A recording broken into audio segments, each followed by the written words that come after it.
They found her letters behind a false wall in a crumbling stone cottage on the edge of Shropshire. Damp paper, sealed with wax darkened by 2 centuries of soil and silence. The handwriting was delicate, unsteady, each line trembling, as if the writer herself feared the words might be overheard. The first one begins, "I was 12 when they told me I was to be married. I remember the lace on my shoes and the sound of rain." That was Eleanor Whitmore, and this is her story. In 1812, England was still polishing the mask of civility at war before the world. Beneath that mask was rot swept under velvet and lace, beneath estates and family crests. Eleanor's name never appeared in parish records after 1813. The Whitmores said she died of fever, but the letters tell something else, something no one was meant to read.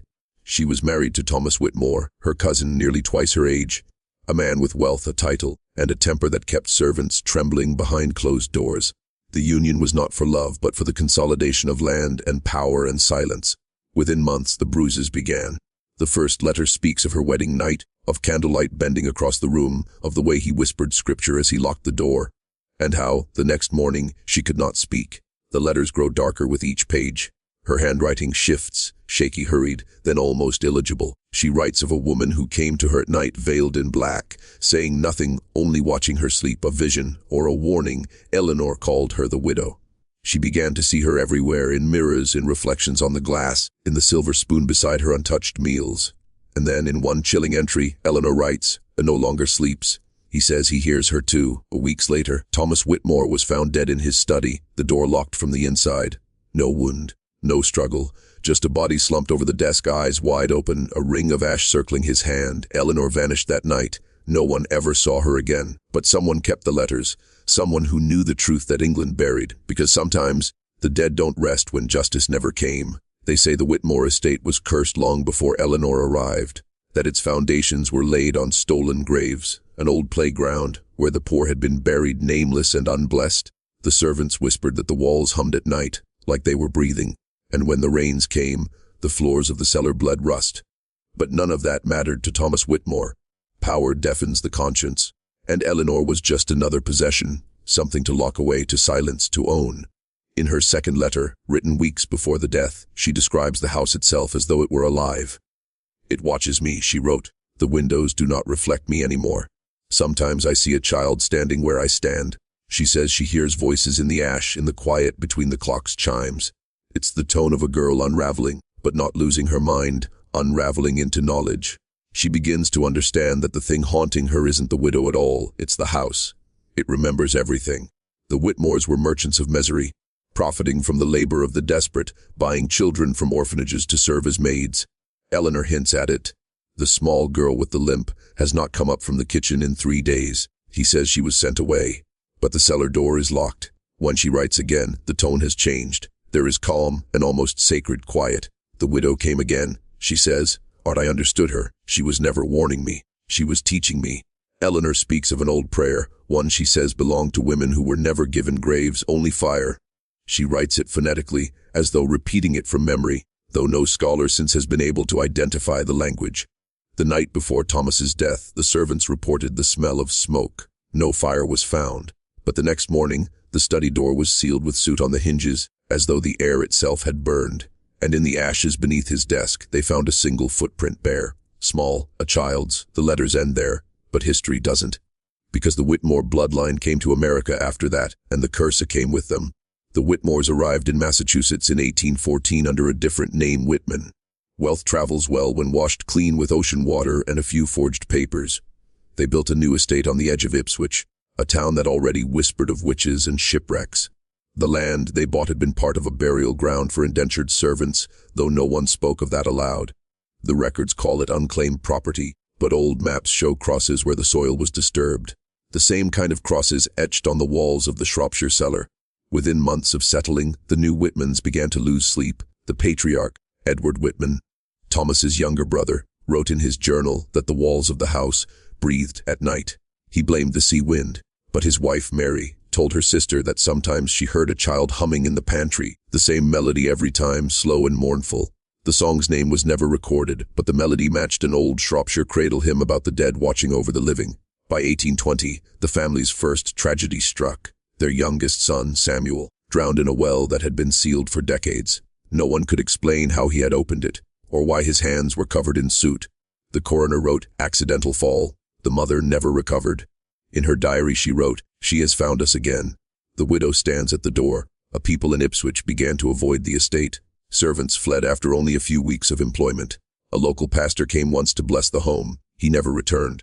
When his belongings were found in his rectory, his Bible was opened to the book of Job, the words underlined in shaking ink, "That which I feared is come upon me." And yet, the Whitmans thrived in public. They hosted grand dinners, posed for painted portraits donated to the church. But photographs taken decades later show something strange. The women in the family all have the same distant gaze, the same faint shadow behind them, like someone just out of frame. Some historians dismiss it as superstition.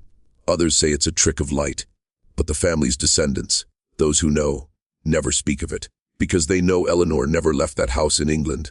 She followed them across the sea. By the time the American Civil War began, the Whitman family's fortune had twisted into something colder. The men grew powerful in industry, ironworks, munitions, textiles, but every success left a trail of strange accidents.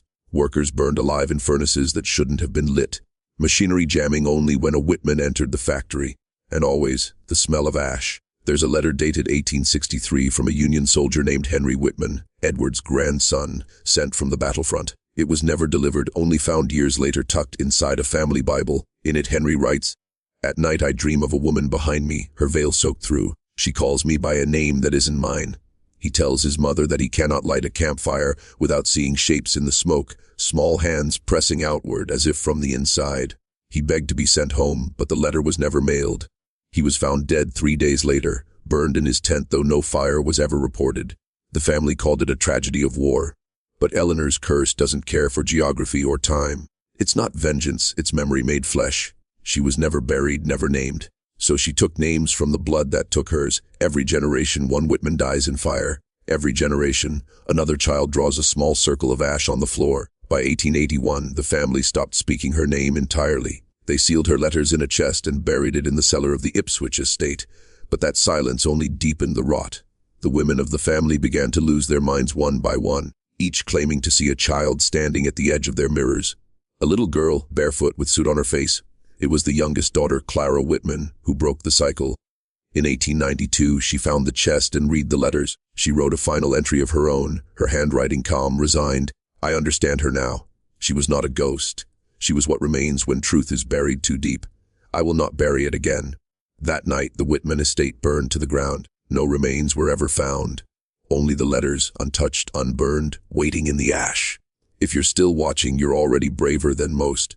Tell us in the comments, what would you have done if this was your bloodline? When the fire consumed the Whitman estate, the town of Ipswich tried to erase what happened. Officially, it was lightning. The newspapers called it an act of God. But witnesses spoke of something else. Flames that moved like water, circling, bending inward as though the house was being devoured by its own breath. No one heard screams. Only the sound of a woman's voice, calm, rhythmic, whispering something that made the air vibrate. In the ashes, the letters survived untouched, and so did one object no one could explain, a small hand mirror, cracked in a perfect circle.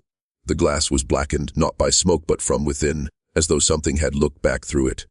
The mirror passed quietly between historians. Collectors then disappeared. Some say it ended up in a private museum in Boston. Others say it was stolen in 1931 by a woman who claimed to be of the Whitman blood. Her name was Margaret Lane. On paper, she was an art restorer, but in her journals, she wrote of voices, the smell of salt and soot following her wherever she went.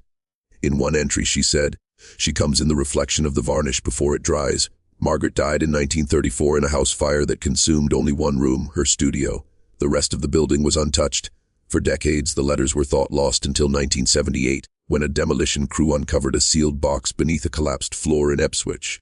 Inside, 13 pages in Eleanor Whitmore's hand, preserved by wax, the ink still sharp as though written yesterday. No historian could explain how parchment could survive that long without decay. One passage chills every researcher who's ever read it. Eleanor writes, "He said the dead cannot touch the living. He was wrong. We live inside them until they speak our names." Those who've handled the letters report the same thing, the faint scent of burning sugar, a whisper just beneath the sound of their own breathing. 2 archivists refused to work the case after that. One quit entirely, saying she saw her own reflection blink when she turned away. The curse was never about revenge, it was about remembrance. And memory, when denied for generations, becomes something far more dangerous. In 1996, The letters surfaced again, this time in an estate sale outside of Providence. They were mislabeled as miscellaneous 19th century correspondence, sold for $20 to a man named Richard Hallow. He was an amateur historian, a teacher at a small college, the kind of man who loved stories buried in dust. He took them home, read them aloud to his wife that night. According to her testimony, he stopped midway through the 8th letter, said he felt cold even though the fire was still burning in the hearth. She went to get a blanket. When she came back, he was gone. The chair was empty, the pages scattered on the floor. She said there was only one thing left of him, the smell of smoke and a blackened handprint on the stone mantel. Police found no trace of his body, no evidence of fire.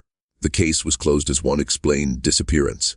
The letters once again went missing, but 2 years later, they appeared in the archive of a private collector, each page slightly different. The handwriting no longer matched historical records. It looked like it had been rewritten. The ink was fresh. The words were wrong. Certain phrases had changed. Eleanor's name was gone. In its place, "I am remembered." That collector, interviewed decades later, swore he heard someone breathing behind him every time he read from them. He burned the letters in 2003, or so he said. Yet fragments surfaced again in 2019, sold online, uploaded, photographed. And with each upload, strange things happened. Devices froze, screens flickered, hard drives corrupted. The images themselves began to distort, as if the letters were rewriting themselves digitally, bleeding through the code. A pattern began to emerge. Anyone who read them aloud, or even watched videos discussing them, reported the same dream. A woman standing in a room, lit only by firelight. She says one sentence, always the same. The widow remembers. You might think it's superstition, that the human mind clings to fear when it feels too close to truth.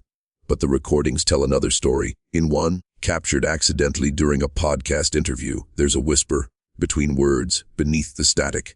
It says very softly, "She's listening." And that's when researchers stopped. Because it was never about the letters anymore. It was about who was reading them next. They say history never truly dies. It waits, beneath the floorboards, in the cracks of memory, inside the bloodlines that pretend to forget. The Whitmore story should have ended 2 centuries ago, but something has been passing quietly from voice to voice ever since. Every retelling is a door, and every listener steps a little closer to the house that should no longer exist. In 2021, a group of digital archivists at a New England university began a project to trace generational trauma through family correspondence.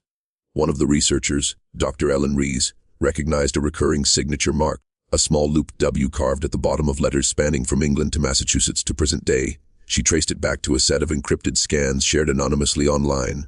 The file name was simple: Eleanor 1812 last. They opened it during a live stream. The footage is still online if you know where to look, though most copies are muted now. The audio corrupted, but one unmuted fragment remains. It lasts only 8 seconds. You can hear paper shifting, a breath, and then a voice. Not the researchers, but something older, layered over static. It says, "I never wanted fire, only to be seen." After that night, Dr. Rees deleted every record, left a note for her colleagues. The past has teeth. She hasn't spoken publicly since. Theories spread fast. Some claim the widow was never a ghost but an inherited guilt, a kind of spiritual contagion passed through stories. Others believe Eleanor was real, and her curse was justice, truth made manifest through memory. But maybe it's simpler. Maybe she's every voice that was silenced, every child bride, every woman buried without her name on the stone. If you're hearing this now, remember, her story was never meant to be found. And yet, here you are, part of the chain, one more listener in a line of those who couldn't look away. Somewhere, someone will play this again. Someone else will whisper her name in a dark room, half as a question, half as a prayer. And maybe when they do, the air will shift, the faint scent of burning sugar will rise, and she will know she's been remembered once more. Because that's how curses live, not in blood, not in fire, and memory never dies.